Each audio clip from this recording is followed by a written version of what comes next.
Hello, this video is brought to you by my supporters on Patreon. Minasan, arigato.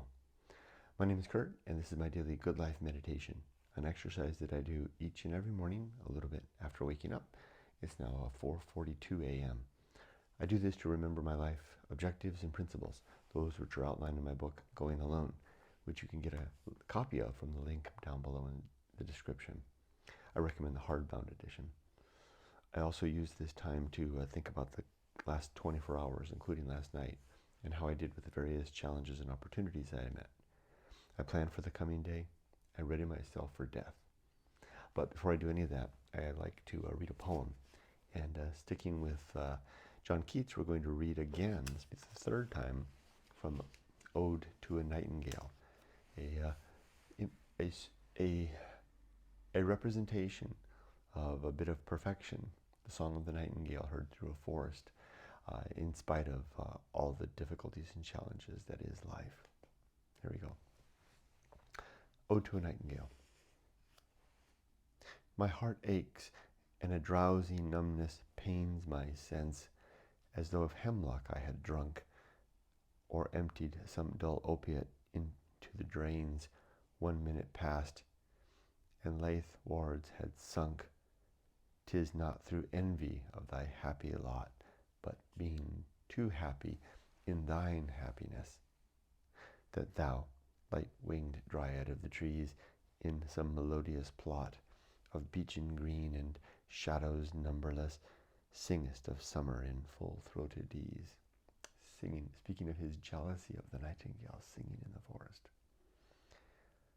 Oh, for a draught of vintage that hath been cooled a long age in the deep delved earth, tasting of flora and the country green, dance and provincial song and sunburnt mirth.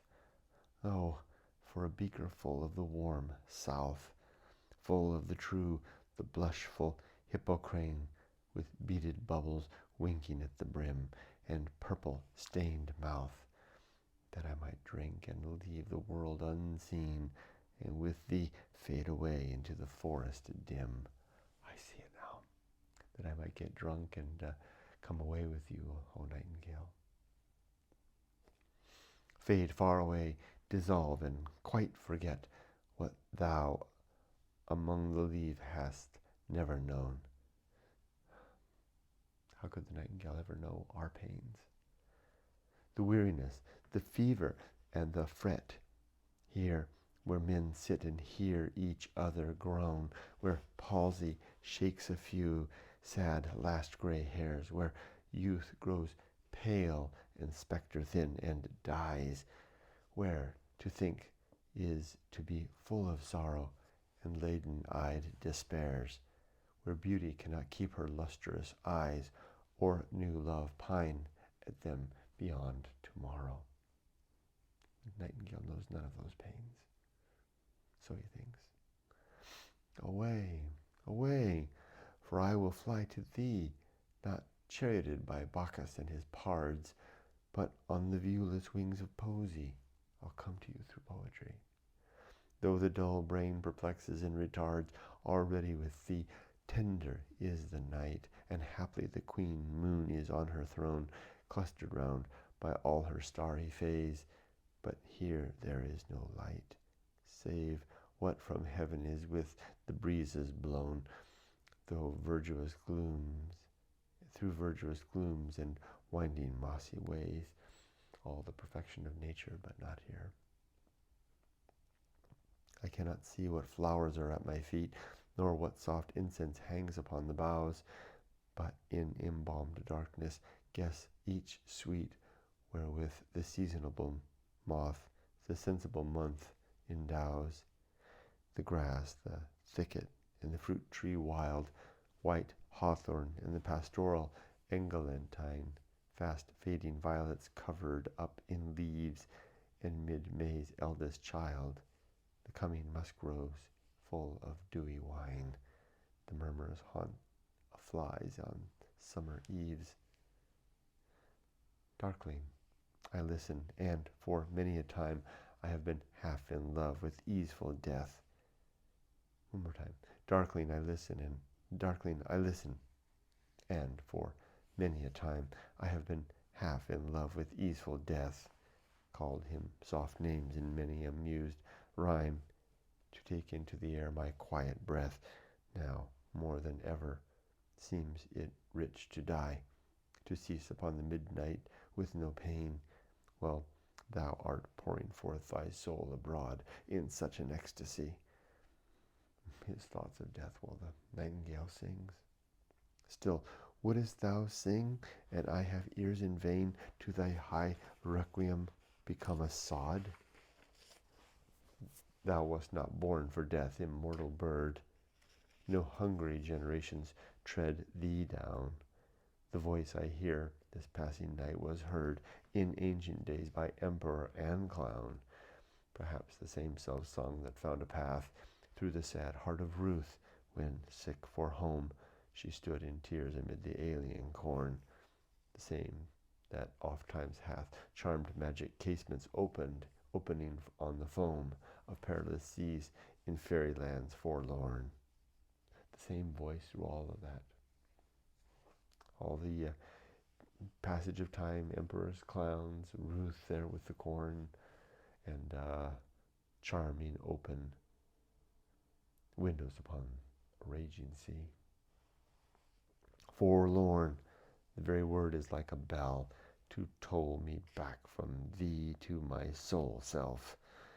Adieu, the fancy cannot cheat so well as she is fain to do, deceiving elf. Adieu, adieu, thy plaintive anthem fades past the near meadows, over the still stream, up the hillside, and now 'tis buried deep in the next valley glades. Was it a vision or a waking dream? Fled is that music. Do I wake or sleep? The poem is coming to me more and more. I think I got 80% of it that time. There's the two passages there that were a bit second and third from the last. Fourth and fifth, third and fourth passages, that is, still escape me a little bit. Oh, we'll read it again tomorrow. All right, so the good life. First yesterday and last night. Yesterday was good, solid day of work. Another solid day of work. I feel so good when I work well.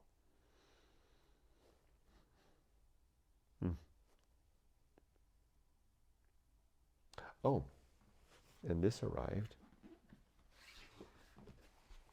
Stoic Voyager, a thin book, but a book nonetheless, maybe a short story, written entirely by artificial intelligence. Story, 9 chapters in length, based on going alone. It arrived, and I am really pleased with it. The best book I never wrote. Okay, the good life.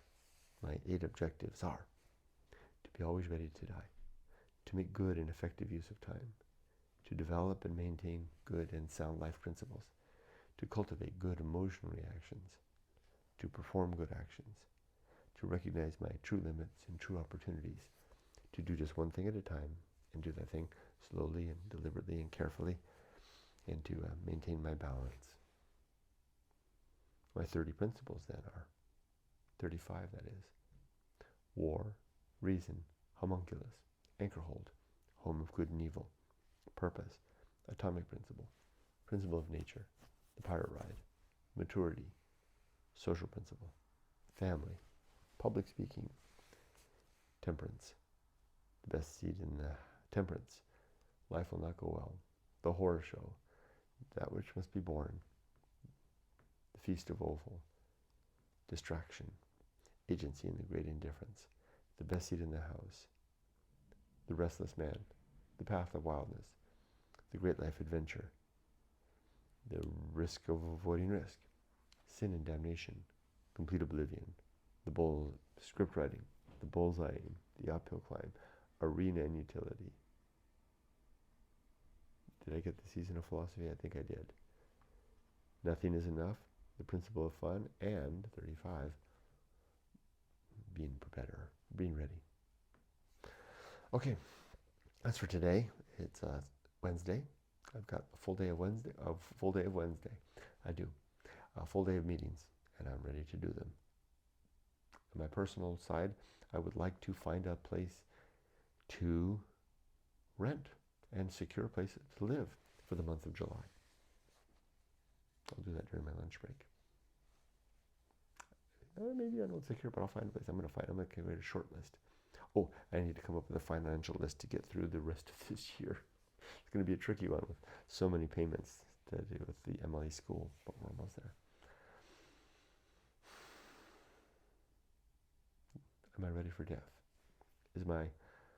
Are my affairs in order? Yeah. Are my relationships sound? Yes. Is my life's work done? Yeah, and then some. Take care. Be safe but not too safe. I will move forward and up. I will rarely stop, and I will never